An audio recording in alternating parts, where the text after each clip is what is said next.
You ask Tiger to solve. This deals with linear equations with one unknown. The final result is x equals 3. Let's solve it step by step. Simplify the expression. Group like terms. Simplify the arithmetic. Group all constants on the right side of the equation.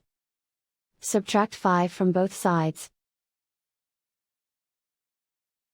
Simplify the arithmetic.